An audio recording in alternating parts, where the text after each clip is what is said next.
مجھے پوچھنا تھا کہ یہ جب اذان ہوتی ہے تو عورتوں کے لیے گھر میں جیسے دوپٹہ لینا لازمی ہے، یا جیسے ہم قرآن پڑھتے ہیں تو جس طرح ہم نماز کے لیے باقاعدہ ایک حجاب کرتے ہیں وہ لینا ہمارے لیے لازمی ہے، یا اس میں اسلام میں کچھ رعایت ہے؟ پوچھ لیتے ہیں ڈاکٹر عامر عبداللہ صاحب، آپ سے شروع کرتے ہیں. اذان گھر میں ہوتی ہے وہ ایک عام ہم نے دیکھا ہے دوپٹہ اوڑھ لو اذان ہو رہی ہے، بلکہ میں نے تو وہ بہت ہی فنی چیزیں دیکھی، کتاب پڑھی وہ سر پہ رکھ لیں گے، کشن پڑا وہ سر پہ پکڑ لیں گے، وہ ایک ہے کہ بس سر پہ کچھ رکھ دیں. اور جب قرآن کریم کی تلاوت کرنی ہو تو کیا حجاب کی صورت میں ہی قرآن کریم پڑھا جا سکتا ہے؟ کہتے ہیں بھائی لیٹ کے مت کبھی پڑھو، اس کا ادب اور ساری چیزیں، اس کو پلیز ایکسپلین کر دیجیے. بسم اللہ الرحمن الرحیم. اللہ رب العالمین نے عبادات کے لیے کچھ احکامات اور آداب بیان فرمائے ہیں جی، جن میں نماز، جس کا دن میں 5 مرتبہ انتظام اور انصرام ہوتا ہے اور اسی کے لیے اذان دی جاتی ہے، اور اذان کا جو بنیادی مقصد ہے وہ نماز کی اطلاع دینا اور جماعت کے لیے لوگوں کو یکجا کرنا ہے.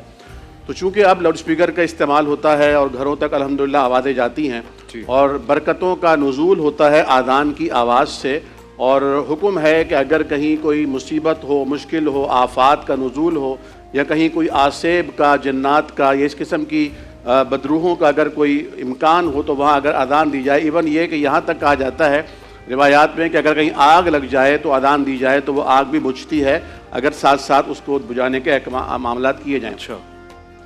جہاں تک وضو کا تعلق ہے، وضو نماز کے لیے اور طواف کے لیے جو بیت اللہ کا اور صحیح کی جاتی ہے صفا مروہ کی، اس کے لیے تو بالاتفاق واجب ہے، فرض ہے، لازم ہے.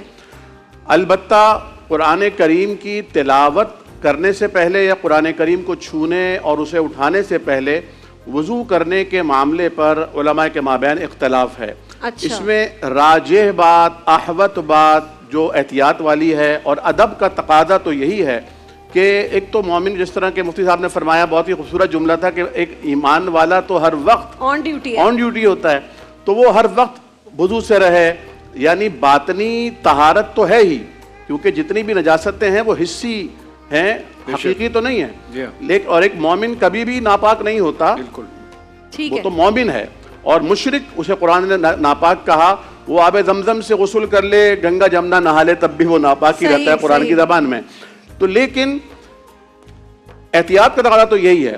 قرآن کریم فرقان حمید میں سورہ یاسین کی ایک آیت مبارکہ ہے، لا یمسہ الا المطہرون، کہ قرآن کو نہیں چھوتے مگر پاکیزہ اور مقدس اور مطہر فرشتے. اس سے بعد مفسرین نے یہ رائے لی ہے